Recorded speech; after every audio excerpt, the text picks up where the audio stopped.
चलिए यहाँ देखिए, special English class number 16 use of the. यहाँ पर आपका द का यूज है। देखिए वैसे क्लास नंबर 15 में मैंने हल्का सा पॉइंट बताया था, इसका पहला यूज बता दिया था। जब किसी को खास बताना हो, यानी कि पहला यूज इसका होता है खास व्यक्ति के लिए, है ना, या किसी भी चीज को जब खास दिखाना हो, खास व्यक्ति के लिए या खास वस्तु के लिए इसका यूज किया जाता है। जब किसी चीज को किसी को स्पेशल दिखाना हो, पार्टिकुलर दिखाना हो, तो जैसे मैं कहूँ ये वही आदमी है जिसने मुझे इंग्लिश सिखाया था। He is a man who had या who taught me English। अब बताओ क्या ये सही है? क्या ये सही है? आप बताइए। He is a man who taught me English। ये वही व्यक्ति है जिसने मुझे अंग्रेजी सिखाई थी। आप बताओ। अब आप कहोगे सर जी यहाँ पर वह, ठीक है, इसका मतलब क्या निकल गया? वह निकल गया। अब यहाँ पर इज अ मैन, वो एक व्यक्ति है। वो क्या है? एक व्यक्ति है।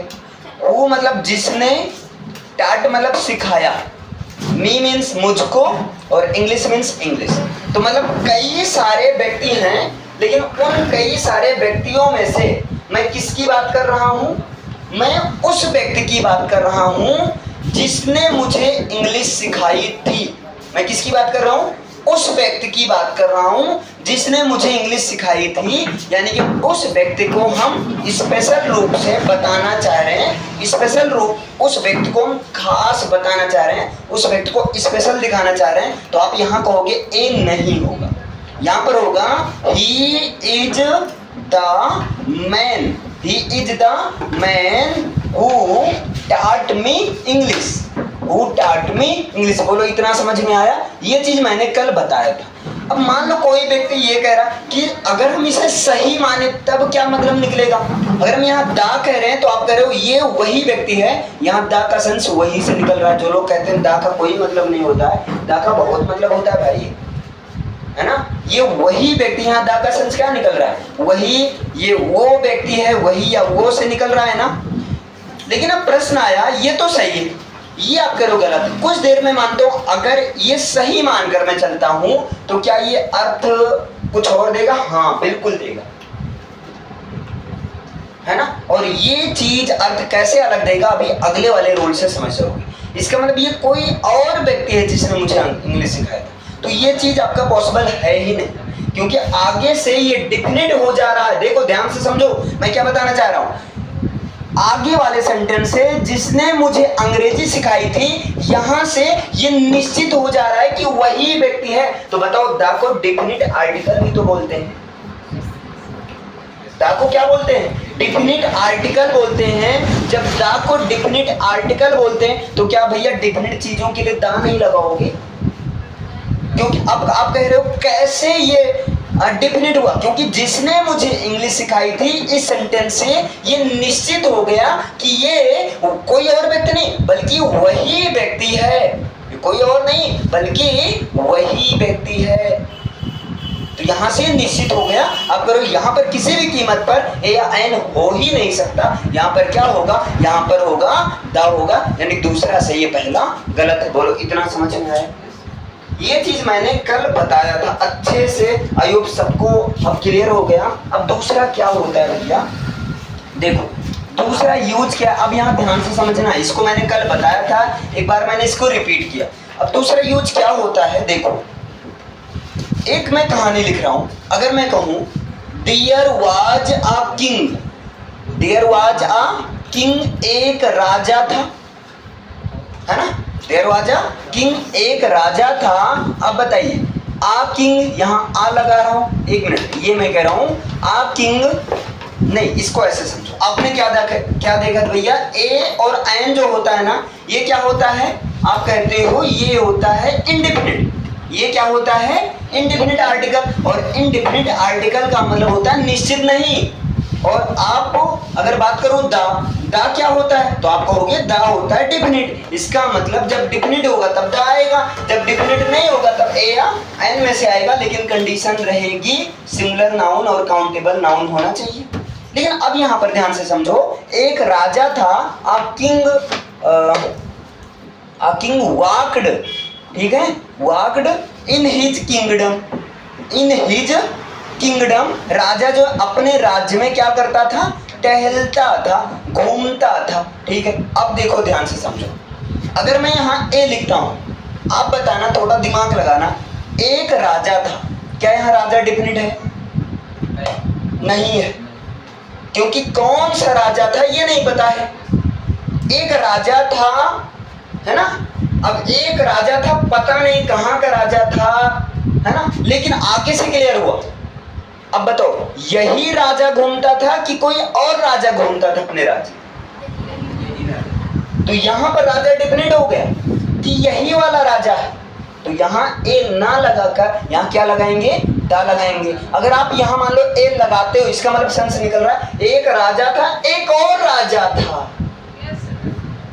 वो राज्य में। अब ऐसा कैसे पॉसिबल भाई, एक राजा था, वही राजा घूमता था ना, तो यहाँ पर देयर वाज अ किंग, यहाँ पर जो राजा है ये इंडिपेंडेंट है, इसलिए ए या एन लगा। लेकिन अब यहाँ जो फिर से राजा की बात कर रहे हैं, एक्चुअली वही राजा की बात कर रहे हैं जिसका मैंने पहले जिक्र किया है, तो यहाँ से ये राजा क्या हुआ, डिफिनिट हुआ, यानी कि द किंग। तो इसका जो रूल होता है, किसी ऐसी चीज के पहले दा लगाया जाता है जिनका एक बार जिक्र हो गया हो, या जिनके बारे में हमने पहले से बात कर लिया हो, वो चीज होता है। समझ में आया दूसरा रूल? तो लिखिए रूल नंबर 2।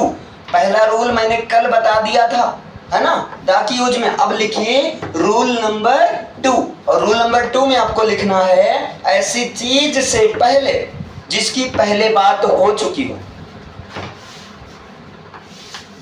ऐसी चीज के पहले, ऐसी चीज के पहले जिसकी पहले बात हो चुकी हो, ऐसी चीज के पहले जिसकी पहले बात हो चुकी हो, या जिसका पहले जिक्र कर लिया गया हो, before a thing that has already mentioned, before a thing that has already mentioned. तो ये चीज, ऐसी चीज के पहले जिसकी पहले बात हो चुकी हो। तो यहाँ पर जब आपने किया देयर वाज अ किंग, एक राजा था, अब यहाँ पर उसी राजा के बारे में बात कर रहे हैं, तो यहाँ पर आप कह रहे हो द किंग होगा। क्योंकि अच्छा, क्यों पहले बात हो चुकी हो? क्योंकि जब पहले बात हो चुकी हो उसी चीज की बात कर रहे हैं, इसका मतलब हम डिफिनिट है, कोई और राजा नहीं बल्कि वही राजा, या कोई और चीज नहीं बल्कि वही चीज जो मैंने पहले बताया था। समझ में आया? इतना क्लियर है भाई? ये चीज होगा, ये आपका दूसरा यूज है। अब आप लोग लगाओगे, मैं एक सेंटेंस बोल रहा हूं और आपको फील करना क्या आएगा, है ना। जैसे मैं कहूँ once upon a time, example लिखिए, वंस, ये एग्जांपल इसका लिख लीजिएगा। अब यहाँ पर आपको बताना, वंस अपॉन अ टाइम, एक समय की बात है, वंस अपॉन अ टाइम एक समय की बात है। एन ओल्ड मैन प्लांटेड सम, एक ओल्ड मैन ने कुछ प्लांट किया, क्या, सम ट्रीज, कुछ ट्रीज को प्लांट किया, कुछ पौधों को, कुछ पेड़ पौधों को लगाया, ठीक है।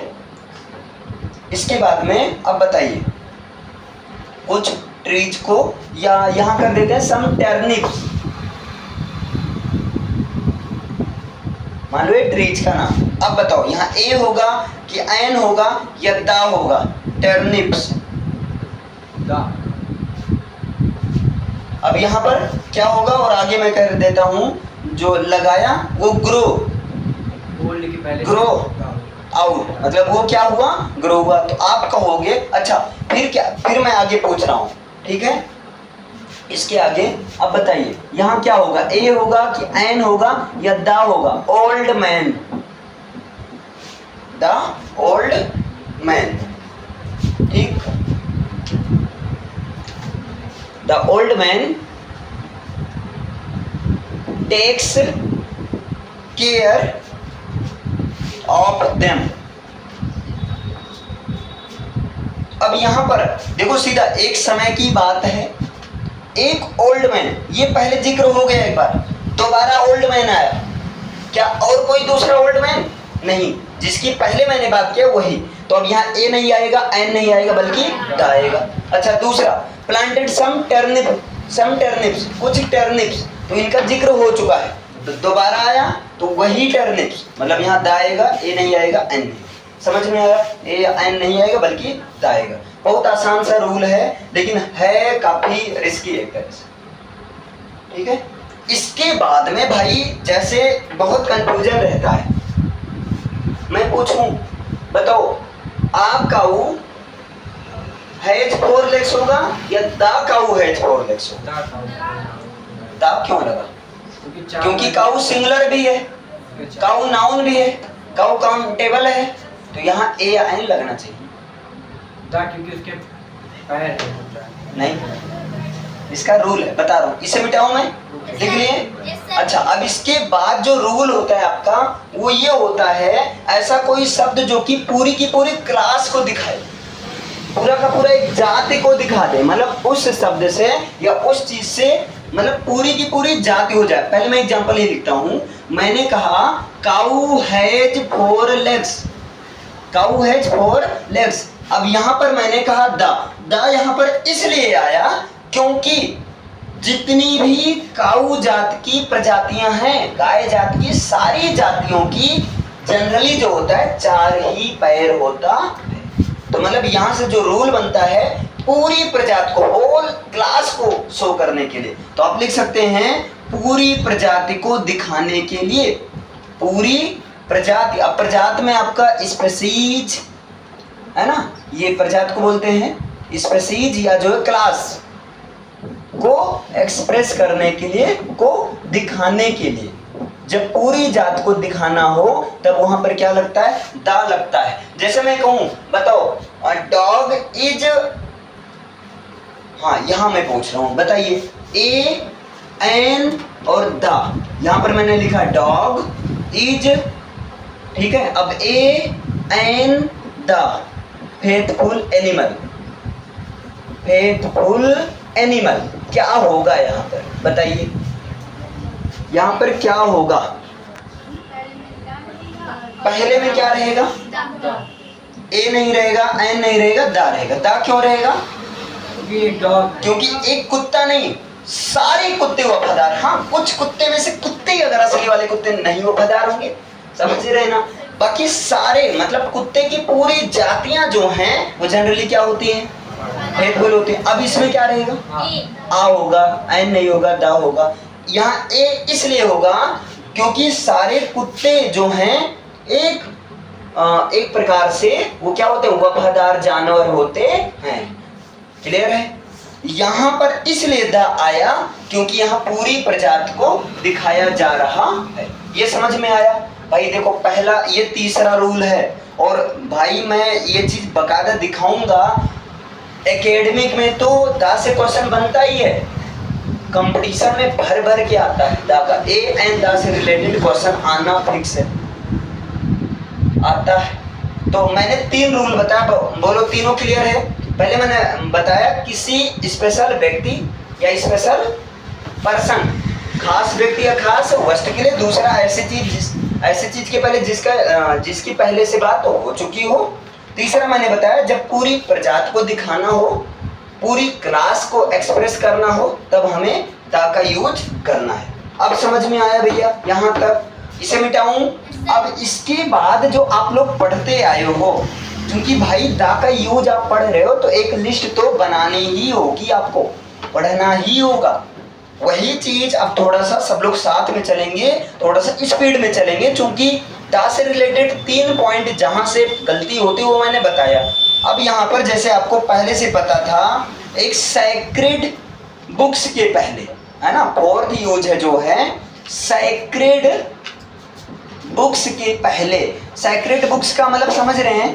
धार्मिक किताबें, जो धर्म ग्रंथों वाली किताबें होती हैं, धार्मिक किताबों के पहले, धार्मिक किताबों के नाम के पहले दा का यूज किया जाता है। और दा का यूज कहाँ किया जाता है? जब धार्मिक किताब, तो अगर रिलीजियस कोई होगा, सैक्रेड रिलीजियस होगा, या मैं कह दूं एक धार्मिक समुदाय होगा, है ना, एक रिलीजियस कम्युनिटी है, तो वहां पर भी द आएगा। तो धार्मिक किताबों व धार्मिक समुदायों के पहले, वह धार्मिक समुदायों के नाम से पहले, ये कम्युनिटी होती है। धार्मिक समुदाय जैसे ऐसे समझो, एक तो बाइबल मैंने बोला, तो आप कहोगे बाइबल क्या है? बाइबल क्या है? सैक्रेड बुक्स है, वो भी मुस्लिम की। रामायण क्या है? सैक्रेड बुक है, हिंदू की, है ना? नहीं सॉरी, बाइबल उनका है, क्रिश्चियन का, है ना? मुस्लिम का क्या है? कुरान है। इस तरह से होता है। इसके बाद में अगर यहाँ रिलीजियस कम्युनिटी की बात किया जाए, तो देखो धर्म में भी कई सारे धर्म हैं।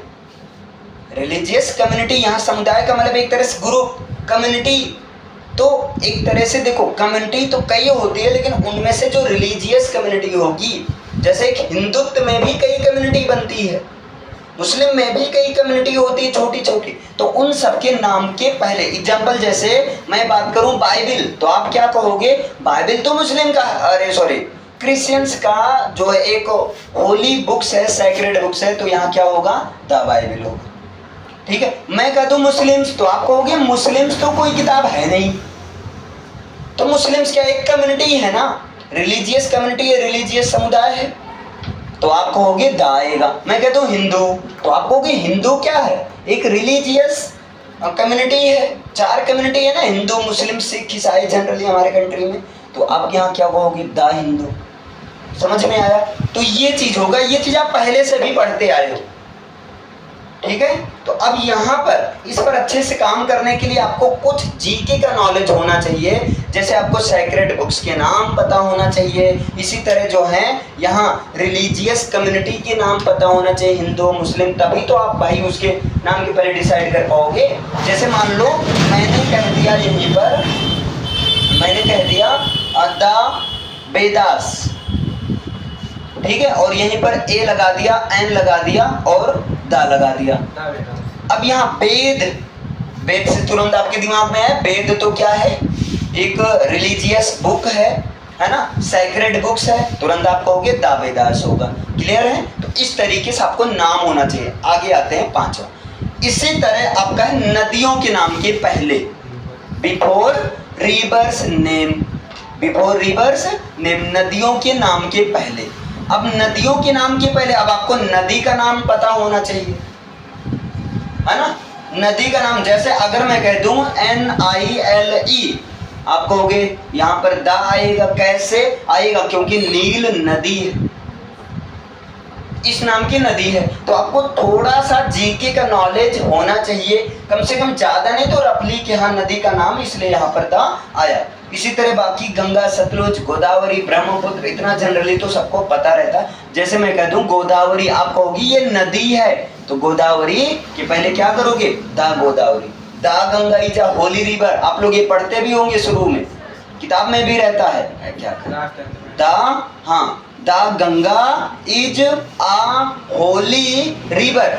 यहाँ तो द नहीं आया, लेकिन यहाँ आया, क्यों? क्योंकि गंगा क्या है? नदी का, नदी के नाम के पहले क्या लगाना? द लगाना। ये चौथा 5वां समझ में आया? ये बहुत इजी है, क्योंकि इजी पता है क्यों हो जाता है? क्योंकि इस तरीके की जो चीजें होती हैं वो 6 से ही दी जाती है, लेकिन जो शुरुआत के मैंने 3 बताया वो शायद मिलता है ना, उसमें दिमाग लगाना पड़ेगा। इसमें क्या है? याद है तो फटाफट आप करते चले जाओगे, जनरली सबको याद भी रहता है। अब देखो, इसके बाद जहां से सबसे ज्यादा गलती होती है, फिर 5वां रूल, यानी कि हम देखो तीसरा, चौथा, 5वां रूल को, अरे सॉरी, चौथे 5वें रूल को कुछ देर के लिए हम इग्नोर भी कर सकते हैं, लेकिन आगे का रूल नहीं कर सकते हैं। ये जो अब 6ठा रूल बताने जा रहे हैं, ये भाई स्टार बना लो। ये ऐसे चीजों के साथ दा का यूज होगा जो अपने आप में एक हो, जो क्या हो? अपने आप में एक हो, यूनिकनेस हो, जो अपने आप में क्या हो? एक हो, पूरे ब्रह्मांड में एक है, यूनिक हो, उसके जैसा कोई ना हो, है ना, पूरे ब्रह्मांड में वो एक ही है। जैसे मैं कहूँ सन, क्या होगा? द सन होगा। कहोगे हाँ बिल्कुल, क्योंकि सन पूरे ब्रह्मांड में क्या है? एक ही है। इसी तरह मून, मून क्या है? आप कहोगे भाई ये एक सैटेलाइट है, सन का सैटेलाइट है ना, तो आप कहोगे द मून होगा। मून जैसा और कुछ है? अरे सॉरी यार, अर्थ का सैटेलाइट है। ये तो सन जो है प्लेनेट है, स्टार का। अरे यार, सन का जो प्लेनेट है वो अर्थ है, द अर्थ होगा। हाँ, यहाँ पर द अर्थ हो जाएगा। तो इस तरह से। अच्छा, पूरे प्लेनेट कितने हैं? 8 प्लेनेट का नाम। सबके पहले मरकरी, जुपिटर, वीनस, है ना, सैटर्न, जो भी हैं सबके नाम के पहले क्या लगे? मतलब जो अपने आप में एक हो। इसका मतलब समझ रहे हो? अपने आप में एक हो, दुनिया में उसके जैसा कुछ हो ना, तो वहां पर क्या लगेगा? द लगेगा। जैसे मैं बात करूं चार मीनार, तो बताओ चार मीनार के पहले क्या लगेगा? आप कहोगे चार मीनार एक है, इसके जैसा कुछ नहीं, अपने आप में अकेली है, तो द चार मीनार होगा, द रेड फोर्ट होगा, द इंडिया गेट होगा, द ताजमहल होगा। ये सब एक हैं, यूनिक हैं, अपने आप में एक। समझ में आया? अब इसके बाद में जो सातों यूज होता है डेजर्ट के नेम के पहले। फॉरेस्ट में क्या लगेगा? हाँ, फॉरेस्ट का नाम बताया जा रहा है। देखो डेजर्ट मतलब समझ रहे हैं? रेगिस्तान। डेजर्ट मीन्स क्या होता है? एक काम करो, अभी सब लोग समझो।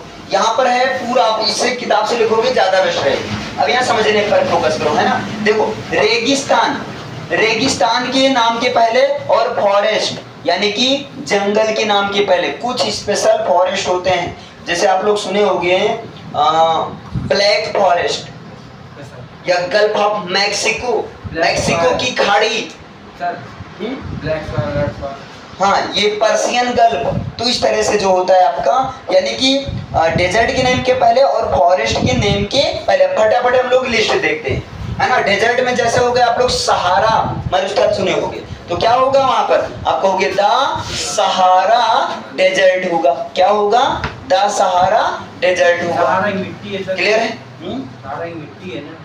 नहीं, सहारा जो है डेजर्ट का नाम है। बालू है। अरे सहारा में बालू है, डेजर्ट में बालू ही रहता है, लेकिन सहारा क्या है? रेगिस्तान का, मरुस्थल का नाम है। आप लोग एक सुने होंगे थार मरुस्थल, तो थार के पहले क्या लगेगा? द थार, और यहाँ हो जाएगा डेजर्ट। अच्छा, एक चीज और होता है, DESSERT कर दोगे तो इस डेजर्ट का मतलब व्यंजन होता है, पकवान होता है। क्लियर है? अब इसके बाद आगे चलते हैं, यानी कि 8वां।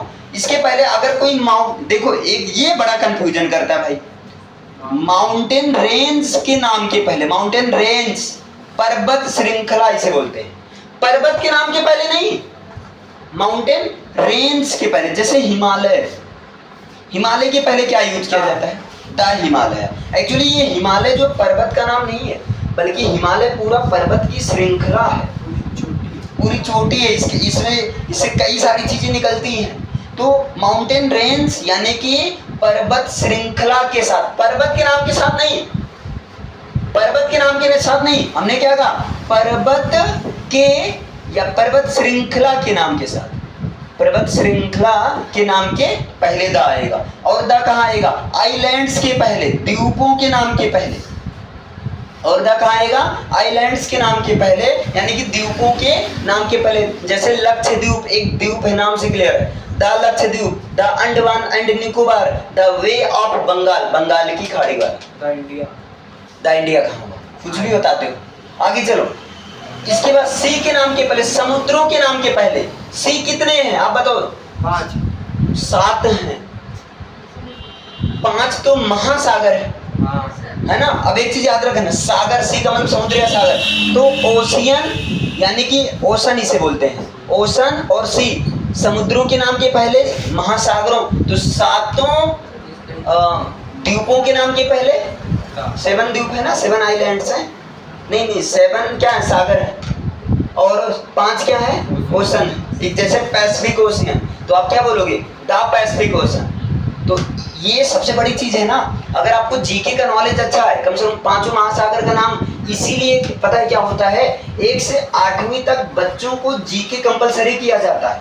एक सामान्य ज्ञान की किताब लगती है, और लगनी चाहिए, क्योंकि वहां से क्या होती है, बच्चे जैसे अवेयर होते हैं। जैसे अभी भारत का ही देख लिया जाए तो नेशनल एंथम क्या है, नेशनल सिंबल क्या है, ये सारी चीजें कुछ होती है मालूम रहनी चाहिए। अच्छा आगे चलते हैं। झील के नाम के पहले कोई भी झील, जैसे आप लोग देखे होंगे सुखना झील है, सुखना लेक, द सुखना लेक। या अभी मैंने कल बताया था राजस्थान में कौन सी झील है जो किसके लिए प्रसिद्ध है, सांभर झील, जो कि नमक के लिए प्रसिद्ध है। सांभर झील से सबसे ज्यादा खाने का नमक प्राप्त किया जाता है, तो द सांभर झील होगा।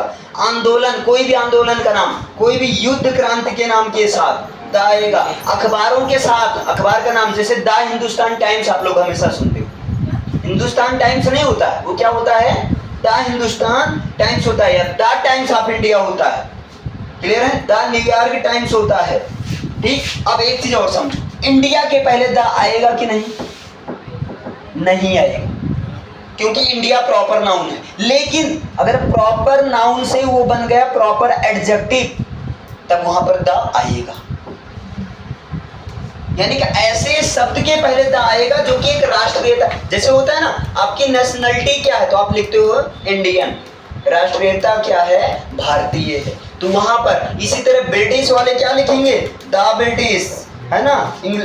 फ्रेंच वाले क्या लिखेंगे, फ्रांस वाले द फ्रेंच। अमेरिका वाले क्या लिखेंगे, द अमेरिकन, क्योंकि अमेरिकन से क्या पता चल रहा है कि अमेरिका देश का वासी। इंडियन से क्या पता चल रहा है, इंडिया का वासी।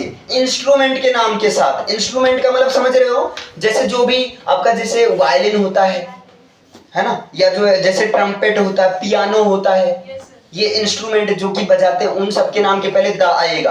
अच्छा, क्लब के नाम के पहले, कोई क्लब होता है जैसे इंग्लिश क्लब है ना, या फाउंडेशन है, कोई ट्रस्ट है, या कोई कमेटी है, इन सब के नाम के पहले द आएगा। डायरेक्शन, चारों दिशाओं के नाम के पहले the west, the east, the south, the north. और जो है पार्टियों के नाम के पहले, जैसे कांग्रेस की the Congress, the Congress, BJP the BJP, तो इन सब के। और कहाँ आएगा, बॉडी पार्ट्स के नेम के पहले, ये याद रखो, बॉडी पार्ट्स के नेम के साथ द लगता है, जैसे द हेड, द हार्ट, ठीक है, the eyes, the arm, the chin. इस तरह से भौगोलिक चीजों के साथ, भौगोलिक, जैसे भूगोल की कुछ चीजें होती हैं, जैसे ट्रॉपिक ऑफ कैंसर होती हैं, ट्रॉपिक ऑफ कैंसर होती हैं, या जो लॉन्गिट्यूड लैटिट्यूड, दो लाइन होती हैं, एक होती है विषुवत रेखा, एक होती है अरे लंबवत रेखा। क्या होती है, लॉन्जिट्यूड, लॉन्जिट्यूड नहीं, इसमें क्या होता है, LONGTI ये रहता है, इसको हाँ यहाँ टी साइलेंट कर दो, लॉन्जिट्यूड।